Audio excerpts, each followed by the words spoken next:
Right now. So, right now, I have Verena Pschorn who's a visitor here, who's been here for a while, and if you've been listening to my show, you've heard her on here talking about gaming and D&D and conventions and stuff. But today, I wanted to talk to her about her master's in cultural anthropology. So for those who don't know you or haven't listened to our show before, Verena, please introduce yourself. Yeah, so I'm Verena, I'm 30. I came to visit New Zealand on a work and travel visa, and right now I'm looking into staying because that's how it happens, you know. Right now I'm doing translations as a job and editings, which I have been doing for a while and which works very well with the whole traveling thing.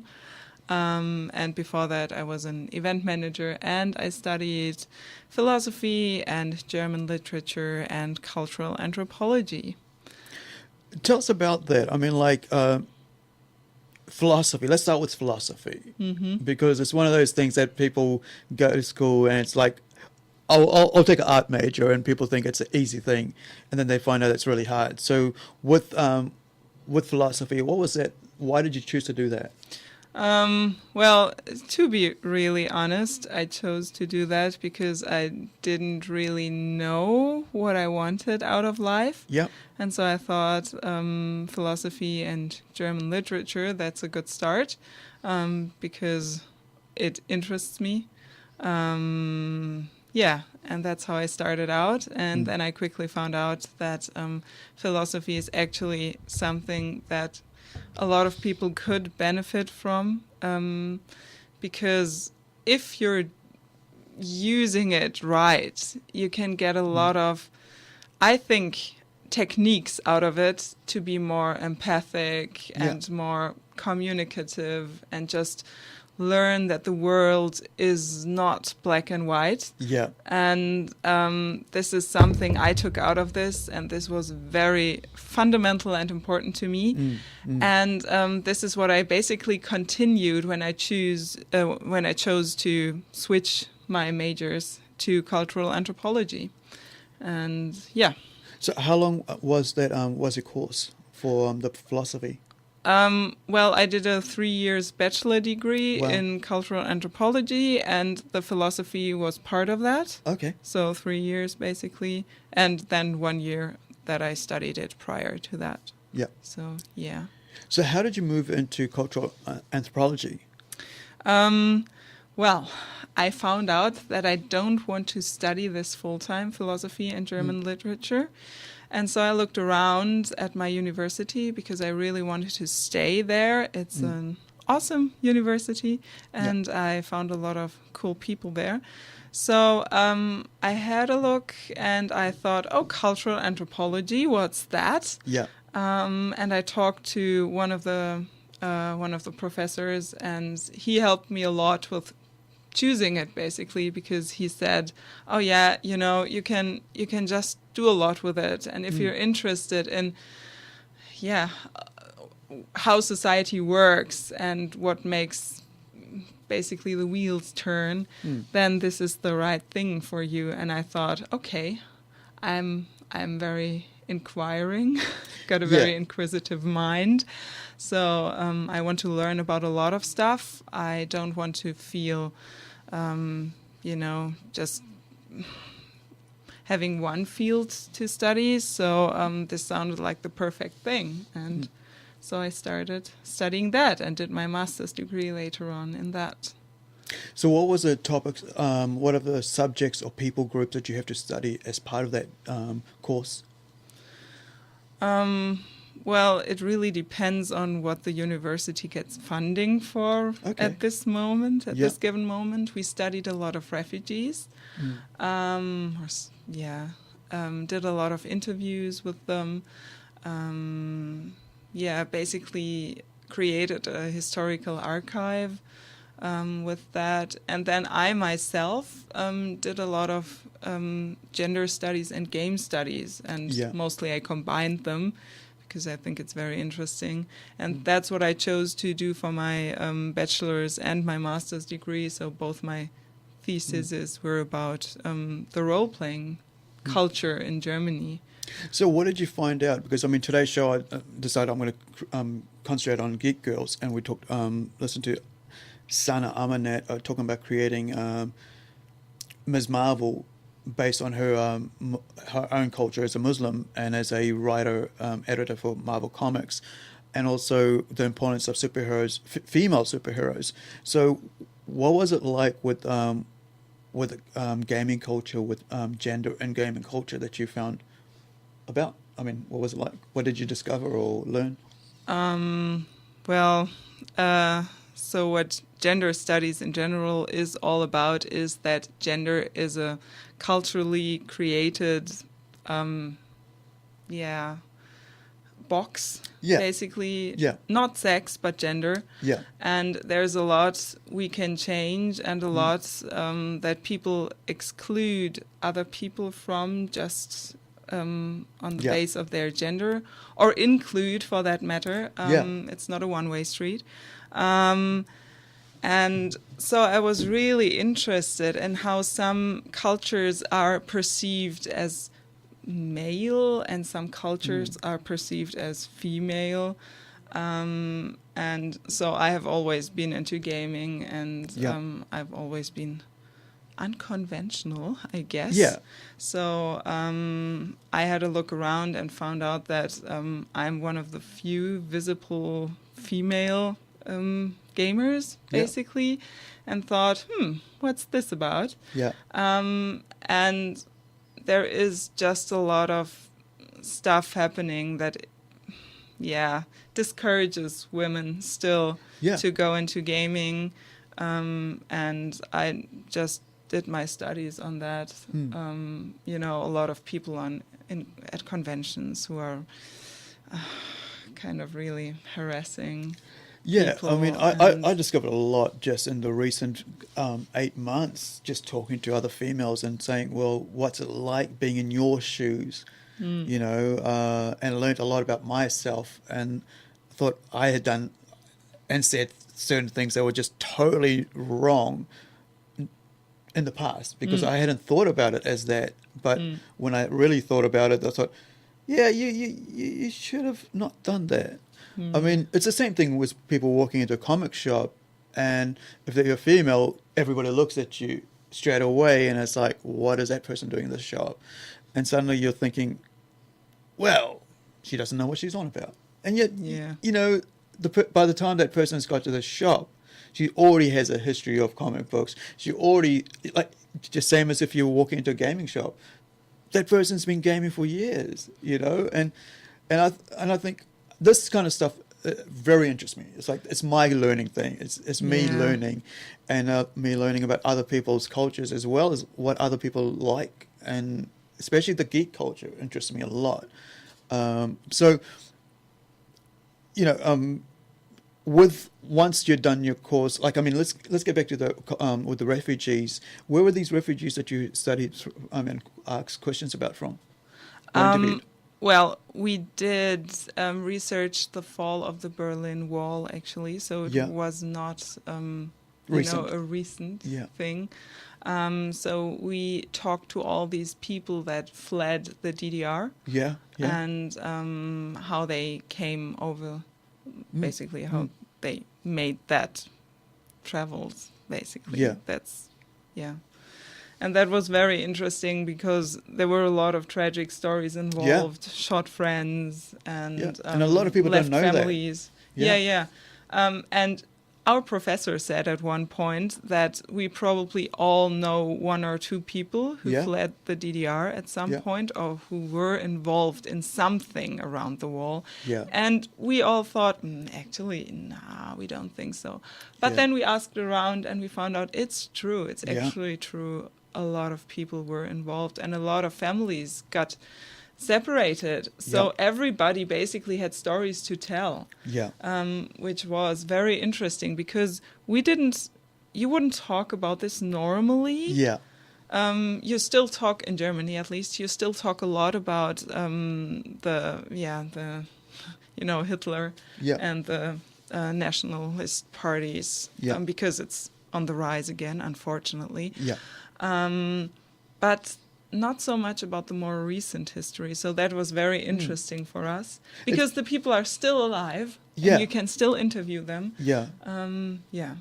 I mean, that's quite interesting. I mean, last week I talked with Chris about from the RSA about our own like Indian culture with in 47, you know, after World War II.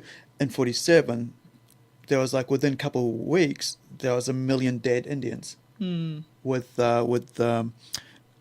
partition between India, where India decided, well, Muslims will belong on that side of the country, Indians will belong on this side, so they divided up India into Muslim and India. I mean, Pakistan and India, and so there was 1 million dead.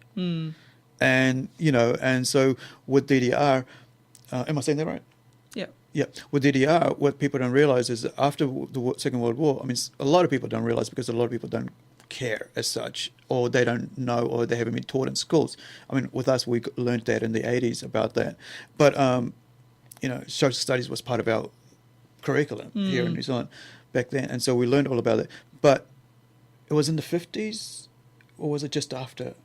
Well, it started in the 60s, basically, Yeah. the wall, and then it fell in the 90s, early 90s. So there was 30 years where an entire country was divided by a wall. Yeah. You know, and then you've got Israel and Palestine divided by a wall. You've got America trying to divide by a wall. Yet, as if like they've never learned from history. True. You know? And yeah, that is actually, for us cultural anthropologists, it's very interesting what 30 years can do. Yeah.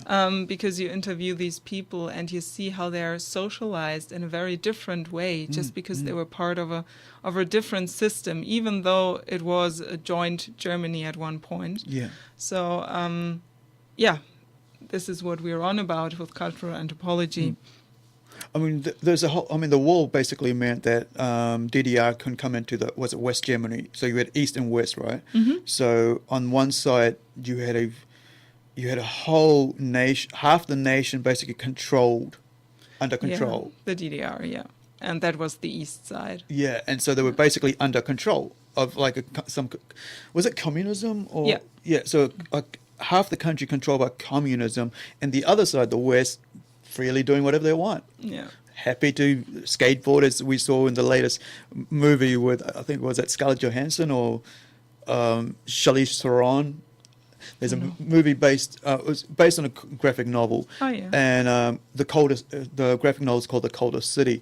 And it's about a CIA officer or some British officer trying to get some information out of the DDR. And you watch this and you go, oh my God, they're getting beaten up for listening to punk music. Yeah. Or skateboarding. Yeah. Or in clubs dancing. Yeah. And then on the other side of the wall, it's all good. You can dance around, drink alcohol, Yeah. draw on the wall, and you're fine. And yet on the other side, you can't even walk freely. Interestingly enough, in the DDR, it was easier for gender equality. Wow. So it's very interesting. As I said, it's not just black and white. Yeah. There is a lot to it. So this is what we researched, and this is what people talk to us about their own experiences. And then we try to take these qualitative interviews and put them in a bigger context, to look at the whole picture. So if you're wondering what cultural anthropology is about, that's it. Yeah. We try to figure out the pattern of societies, basically, and the pattern of cultures by starting with one person and then extrapolating from that, basically. So what was the next thing that you studied after that? Like after studying the Berlin Wall and that, and then what was the next part of your studies? What was the next part? I can't really remember. That was a big project. We did a lot of gaming culture studies because I wanted to do that, and my, So what did you learn in that aspect of it? We talked about how communities are created. Okay. So how that looked like was we went and played Star Wars Online. Yep. and joined guilds, and whoever wasn't already into MMORPGs basically had a few sessions of getting into that. And then we just talked to the people and looked at how people create community and how people create meaning through this community. Why it is important for people to join guilds and to join groups, and how they find friends, because that's what it is basically. Usually it's not, or I don't know, maybe not usually, but for a lot of people it's not the game itself that keeps you there, it's the community and meeting people and evolving friendships, stuff like that. Yeah. So that was what we researched basically. It's quite interesting. I mean, like, it's just like in the workplace as well, isn't it? Like, it is. Why people stick with bad jobs is because, they find they have relationships with other workers that they enjoy being around, and why people leave bad jobs because of the relationship from the bosses that affects their jobs. So then you got into translating.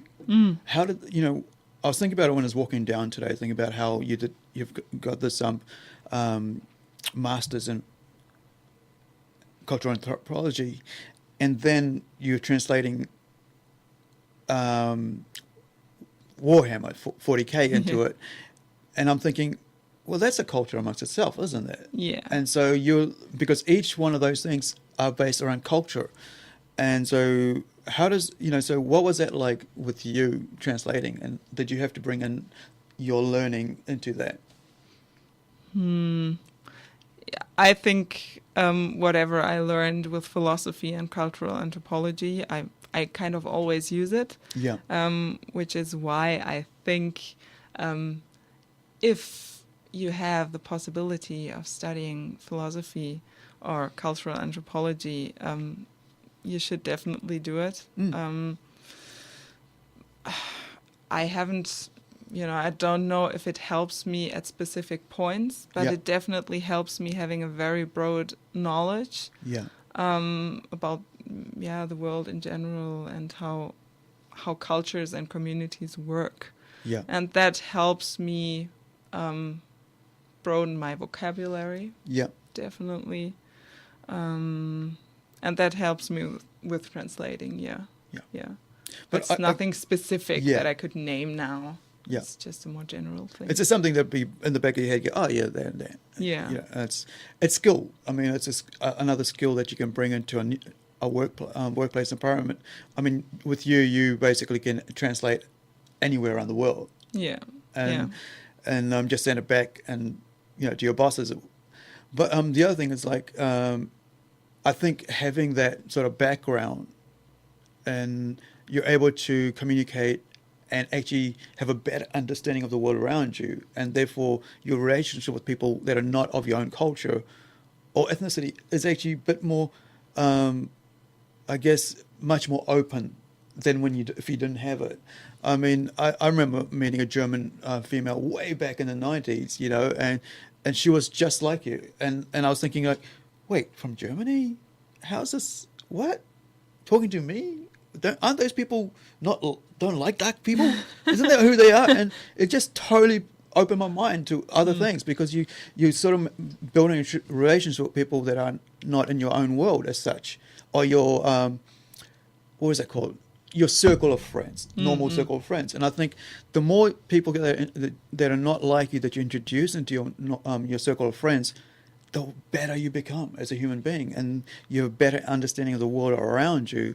And I mean, not only that you're able to actually share in their life and they can vice versa share in your life. And I think that's amazing now, because with everything that's going on in the world, the more we have and a better understanding of people, the better people we become. How was it like coming into our environment, into New Zealand? Because we're very multicultural, but we do have a bicultural country, but we're very multicultural as well. So what was that like? Well, in the beginning, relaxing and confusing at the same time, I guess. Because compared to Germany, New Zealanders are very relaxed Wow. about things Okay. in general. Well, depends on whom you're talking to, as Yeah. always. People are still individuals, but culture tends to shape people very much. Very much So so. it's a general assessment, basically. Yeah, it was quite interesting that my skills like time management, organizational stuff, Yeah. punctuality, they are very high valued here because not a lot of people apparently Yeah. show them. Yeah. So this was quite interesting for me. Yeah, and it really relaxed me that you can just, that people say something like, oh, if you turn up, we're happy, and if you don't, Yeah. it's all right too. Yeah. Stuff like that. In Germany, people would get angry. Wow. And just in general be very non-relaxed. And I think Yeah. that is still a big part of the German culture. Yeah. And when you visit another country and live there for a while, you actually start to realize all these things that aren't natural, that are cultural, like Germany being not a very relaxed place in general. That's a very cultural thing. And it helps you being in a different place to realize that. Yeah. It's kind of interesting because, I remember reading missionary books and you'd get like, okay, so when you go to this country, this is what you do. And this is what you don't do culturally because this could offend them, and this will be all right, and don't do this.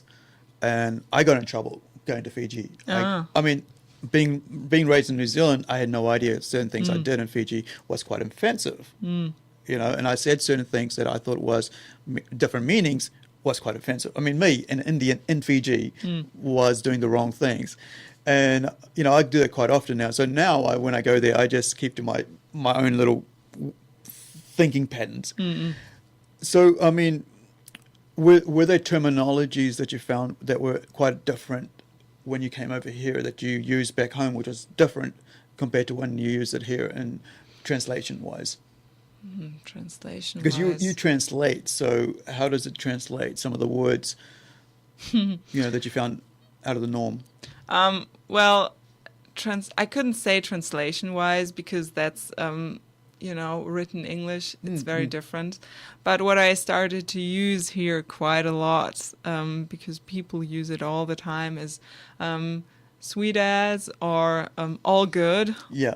And she'll be all right. Yeah. So these are three things that are really shaping New Zealand culture, I feel. Like, it's all right, we're all fine here, and... this will be okay, just relax.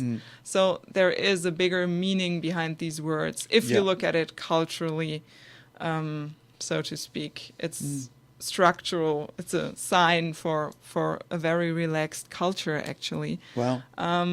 Or at least that's what I think, comparing it to German culture. Yeah. Because German people wouldn't say something like all good. Or sweet as. Yeah, of course. Yeah. We have a thing, alles gut, that is basically all good, but people don't use it nearly as much. Wow. It's a thing that you would say between friends or whatever, But yeah. Wow. So this is. Yeah, it's I always find it interesting talking to people from the other different cultures than myself. I live in a different culture. I only recently realized I'm a migrant. I never thought of myself as a migrant, but now I realize I'm a migrant, which is kind of interesting in itself. When you're raised in another country for about 37 odd years of your life, and when you go back home, you're like, oh, you're from New Zealand.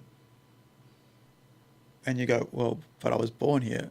Yeah. And you go, they realize straight away that your behavior, the way you say things, is not actually Indian at all. I get confused with Americans a lot. Black Americans because of my dark skin. So when I go to Fiji, they think I'm from America because of my enunciation or pronunciation of words. And I'm like, oh, cool. You know, you can get away with stuff when people don't expect you to be one of them. Yeah. But if you can't get away with stuff, if they know that you're from Fiji and so forth, and you make mistakes. But yeah, I think the more, I mean, like I said earlier, that the more we open ourselves up to people from other cultures, the more we learn, and the more we learn to appreciate, and we find out that they're actually just the same as us, that they have the same values, that they love their families, they have, you know, they want to protect their families, they want to protect themselves, they want to live in a lawful society where everybody's happy, and then of course you'll have one or two who are not in that vein, but then that's in every culture, and so I think it's it's good to meet other people and to share common appreciation or common beliefs, because that's what brings us together. And that's why I thought learning from you about cultural anthropology is amazing, because it just opens up, you know, my eyes and my ears to how you see our country. Yeah. You know, and then having a look back at your own country and go, you know, there's a difference. We're more relaxed. They're not so, but that's, like you said, it's a cultural thing, and it's not something that gets shaped suddenly. It's something that it's ingrained within us, and we carry on from our parents, and then so on, our kids, and so on over time. But very interesting to learn about DDR, because I mean, a lot of people don't know about it, and I mean, a lot of what I learned about it was from school in my pre-teens or my teens, and then also from movies, because I watch a lot of foreign films, and I think there was a new one called The Boy, and that was about someone going undercover. Oh yeah. And you know, in that era, or there was another one recently about that era. It was a TV series about that era, about, you know, someone having to spy and the free society from the East going to the West in the 80s. No, could it be 60s? I think, like you said, it was 60s, between the 70s time. Yeah. But I mean, those sort of shows open our eyes up about what's happened in the past, and I think that's what Netflix is good for, and that's what I think having the internet is good for, because you get to learn something suddenly. Is there anything else you'd like to add before we finish up here? Yes, actually. So I realize not everybody has the money to go to a different country and the resources in general. But what I would highly suggest is listening to podcasts like The Moth podcast, which is an awesome podcast where people just talk. Yeah, basically tell stories. They talk about themselves and they tell a story. And this really has, this has really shaped my perception of some things, just some aspects. So stuff like that, because that's what cultural anthropology is all about, listening to people, listening to individuals, and find out from there what they differ. So I would highly recommend to listen to The Moth. So excellent. That's it. So this is a podcast online? Yeah. It's a video podcast mostly. YouTube? Yeah, you can find it on YouTube, Facebook. Cool. Yeah.